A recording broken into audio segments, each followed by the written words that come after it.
আলহামদুলিল্লাহ, মহান রব্বে কারিমের দরবারে লাখো কোটি শুকরিয়া আদায় করছি যে মহান আল্লাহ রাব্বুল আলামিন আমাকে আপনাকে পবিত্র মুহররম মাসের চাঁদে আল্লাহ তাআলা আমাদেরকে প্রতি সপ্তাহের ন্যায় তাফসীরুল কোরআন মাহফিলে দোয়ার মজলিসে জাতির শ্রেষ্ঠ সন্তান ওলামায়ে কেরামদের সাহাবাতে আল্লাহ তাআলা আমাদেরকে আসার বসার সুযোগ করে দিলেন।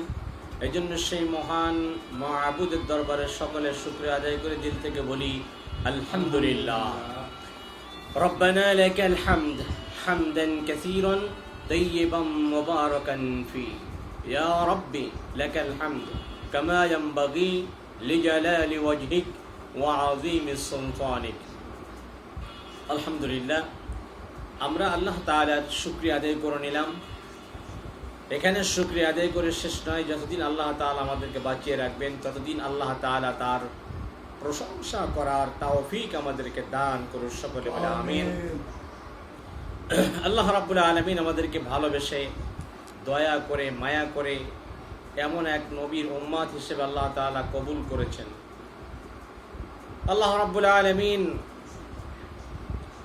তার হাবিব জনাবে মুহাম্মদ রাসূলুল্লাহ সাল্লাল্লাহু আলাইহি ওয়াসাল্লামের উম্মত হিসেবে আল্লাহ তাআলা আমাদেরকে কবুল করেছেন।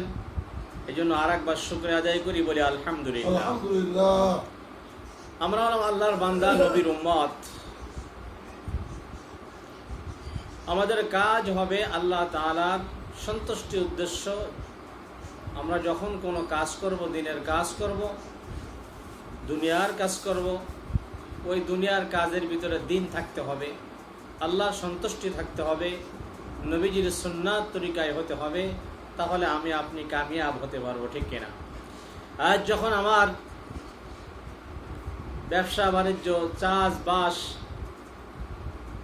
সমস্ত কার্যকলাপ যখন আমরা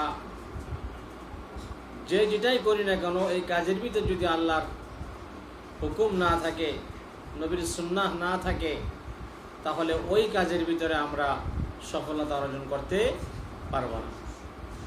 এই জন্য আল্লাহ তাআলার হাবিব জনাবে মুহাম্মদ রাসূলুল্লাহ সাল্লাল্লাহু আলাইহি ওয়াসাল্লাম বলেছেন,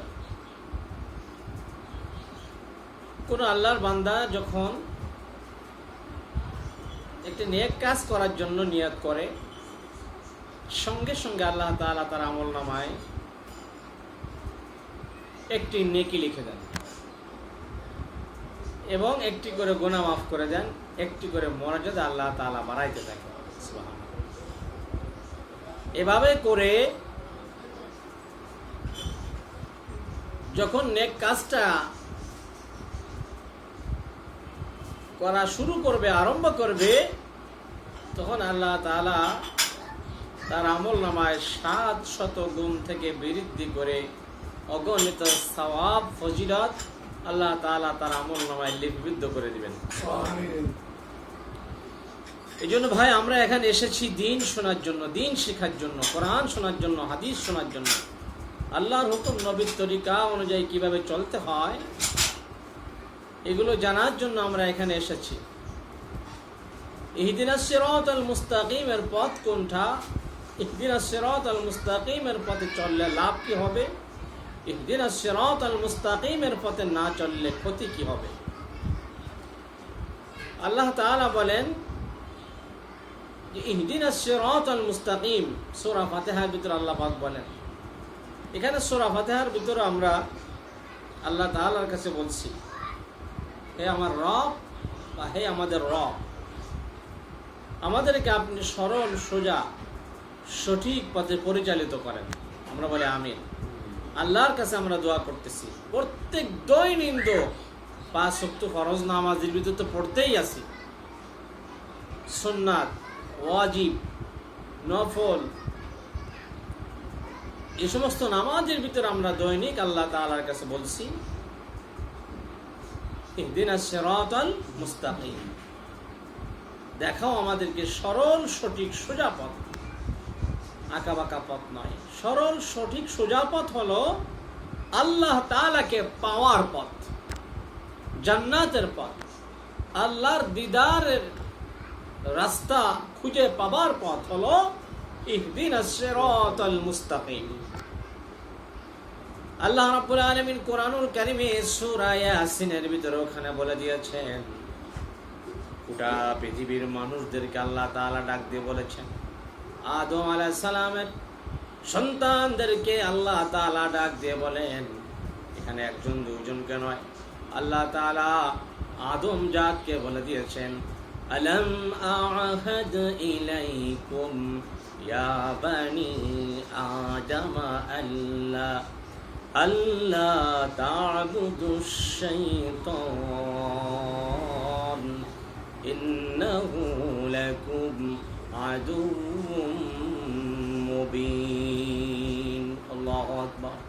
আল্লাহ তাআলা বলেন, হে আদম সন্তান সন্ততিগণ, আমি কি তোমাদেরকে বারবার সতর্ক করি নাই, সাবধান করি নাই যে তোমরা আল্লাহ তা'বুদুশ শাইতান, তোমরা শয়তানের ইবাদত করো না, শয়তানের পদঙ্ক অনুসরণ করো না। কারণ ইন্নাহু লাকুম আদুউম মুবিন, নিশ্চয় শয়তান তোমাদের প্রকাশ্য শত্রু, শয়তান তোমাদের প্রকাশ্য দুশমন। ঠিক কিনা? কে বলেছেন? আল্লাহ তাআলা বলেছেন। সুতরাং আল্লাহ বলেন, ওয়া আনি'বুদুনি, সুতরাং তোমরা আমার ইবাদত করো। হাদা সিরাতুম মুস্তাকিম, আর এটা হলো সরল সহজ সঠিক রাস্তা। সুবহানাল্লাহ। এই জন্য আল্লাহ তাআলা আমাদেরকে সতর্ক করে দিয়েছে, সাবধান করে দিয়েছে। তারপরে যদি আমরা বুঝে না আসি, তাহলে আমাদের কি অবস্থা হবে? আমরা মাকসুদ মাকামে মাহমুদ, এখানে বলা হয়েছে আমরা আমাদের মকসুদ মঞ্জিলে পৌঁছাইতে পারবো না, মঞ্জিলে মকসুদে আমরা পৌঁছাইতে পারবো না। ঠিক কিনা?